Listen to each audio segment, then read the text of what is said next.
California snowstorm brings blizzard conditions to Sierra Nevada.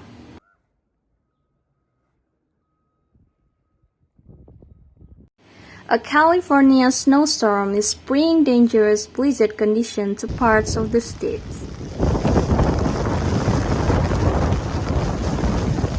Cars were left stranded as the storm forced officials to shut down a stretch of Interstate 80.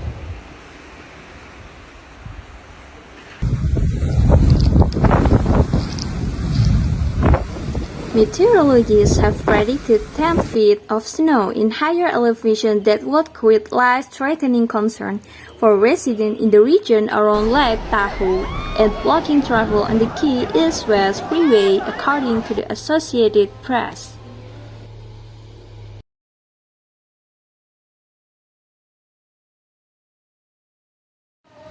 With snow prediction averaging a third of telephone pole in high, National Weather Service meteorologist William Churchill told the AP the storm is not over yet.